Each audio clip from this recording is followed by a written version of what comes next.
बहुत समय पहले की बात है। एक सुंदर लेकिन रहस्यमयी राज्य था, नेहवन। चारों ओर हरियाली, झीलें और बादलों में लिपटे पहाड़ थे। पर उस राज्य की सबसे बड़ी खासियत थी वहां की रहस्यमयी झील, सपनों की झील, जिसके बारे में कहा जाता था कि जो भी सच्चे दिल से वहां दुआ करे उसकी मुराद जरूर पूरी होती है, पर एक शर्त पर। वह अपने दिल की सबसे बड़ी सच्चाई को कुर्बान करेगा। इस राज्य में एक लड़की रहती थी, चंदा। उसकी आंखें तारों सी चमकती थीं और दिल में अनगिनत सपने पलते थे, लेकिन वह एक बहुत बड़ा खालीपन महसूस करती थी। जब वह बहुत छोटी थी, उसके माता पिता किसी रहस्यमयी दुर्घटना में गायब हो गए थे। उसे राज्य की एक वृद्ध महिला, दादी रंभा, ने पाला था। दादी बहुत प्यार करती थी, पर चंदा के दिल में हमेशा अपने माता पिता से मिलने की तड़प थी। एक रात चंदा ने सपना देखा।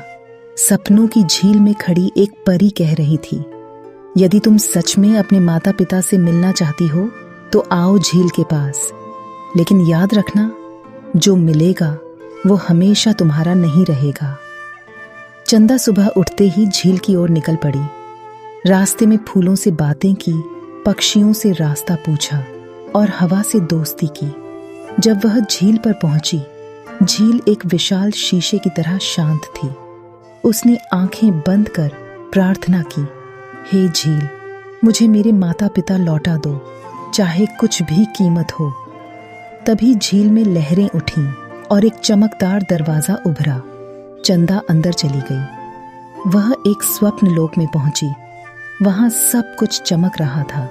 हर किसी के पास उनका खोया हुआ कोई अजीज था, और वहां उसे उसके माता और पिता दिखाई दिए। एक क्षण के लिए समय थम गया। मां ने उसे बाहों में भर लिया। पिता की आंखों से आंसू बह निकले। चंदा, तुम्हारा इंतजार बहुत किया, मां ने कहा।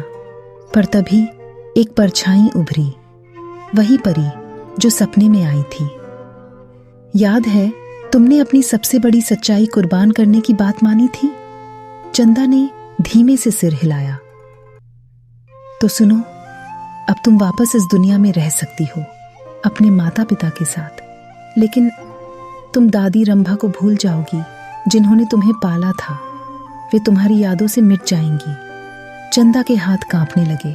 उसने माँ बाप की ओर देखा, फिर झील की ओर।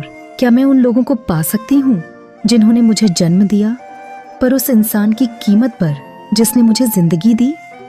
एक लंबी चुप्पी के बाद चंदा ने जवाब दिया, नहीं, अगर मेरा परिवार अधूरा होगा तो मैं भी अधूरी रहूंगी।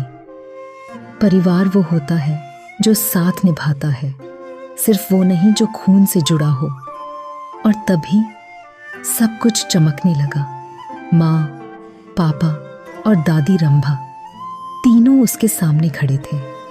परी मुस्कुराई, तुमने सबसे मुश्किल परीक्षा पास कर ली। तुमने साबित कर दिया कि सच्चा परिवार वही होता है जिसे दिल अपनाए। चंदा अपने पूरे परिवार के साथ नेहवन लौट आई। वहां के लोग कहते हैं, झील अब कभी किसी की कुर्बानी नहीं मांगती, क्योंकि एक लड़की ने साबित कर दिया था, परिवार खून से नहीं, प्यार से बनता है। अगर आपको ये कहानी अच्छी लगी हो तो कृपया लाइक करें, शेयर करें और कमेंट में अपने विचार ज़रूर बताएं। और हाँ, चैनल को सब्सक्राइब करना न भूलें ताकि आप और भी अच्छी कहानियाँ देख सकें। धन्यवाद।